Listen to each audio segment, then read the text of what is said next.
The bookshop on Crane Street was the kind of place that most people walked past without noticing. It had no sign in the window. It had no website. It had no social media presence of any kind. What it had was books, floor to ceiling, wall to wall, in stacks that leaned gently against each other like old friends. The man who ran it was called Mr. Finch. He was 73 years old and had owned the shop for 41 years. He had inherited it from his aunt, who had inherited it from her father, who had opened it in 1962 with 12 boxes of books and a great deal of hope. On a Tuesday morning in October, a young woman came into the shop to come out off the rain. Her name was Rosa. She was 28 years old, and she had never been in a bookshop like this before. The ones she knew were bright and modern, with coffee machines and recommended reads on little cards. This was something different. This was a place that had a unique atmosphere. She had come in to shelter from the rain. She had not come in to buy anything, but she left an hour later with 3 books and sense of calm and deep satisfaction.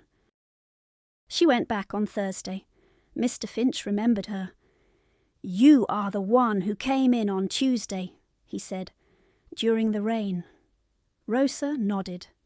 She looked around at the shelves that lined every wall from floor to ceiling.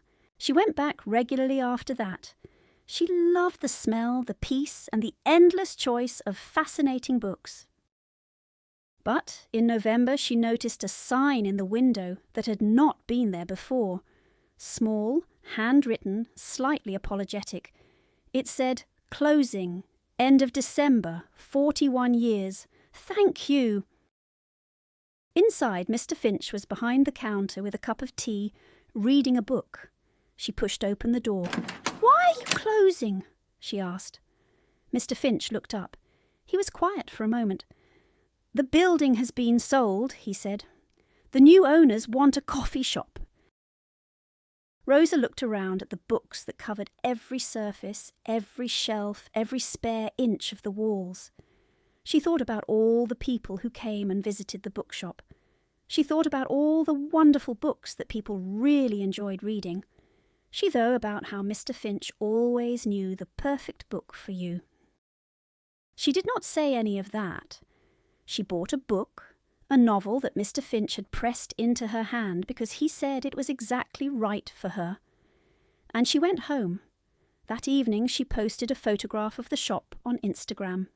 Just the window, the old painted letters, the books visible inside. The caption said, "The bookshop on Crane Street is closing at the end of December. If you have never been, go. If you have been, go again. It's such a special place." By the next morning, the post had been shared 400 times. By the weekend, there was a busy stream of visitors. Mr. Finch stood behind the counter and looked at the people who filled his shop.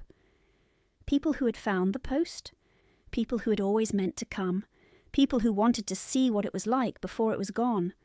He did not say much. He made tea. He recommended books. He did what he always did. The following week, Rosa came back. Not to buy a book, to talk. She sat down across from Mr. Finch at the small table in the corner, and she showed him something on her phone. A plan.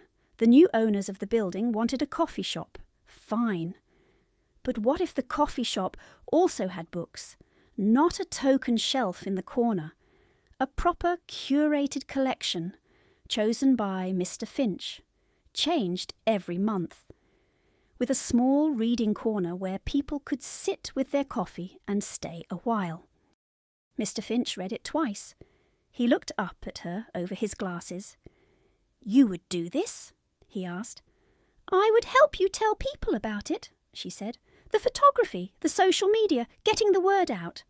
That part is yours to run. I just want people to know it exists." Mr. Finch was quiet for a long moment. He looked around at his shop, at the shelves that his great-uncle had built, at the counter he had stood behind for 41 years, at the stacks of books that leaned against each other like old friends. "The old and the new," he said slowly. Rosa nodded. "The old and the new." 6 months later, the coffee shop on Crane Street opened. It had good coffee, comfortable chairs, and one entire wall of books, chosen personally by a 73-year-old man who knew more about matching people to books than anyone Rosa had ever met. Pause the video and think about these questions.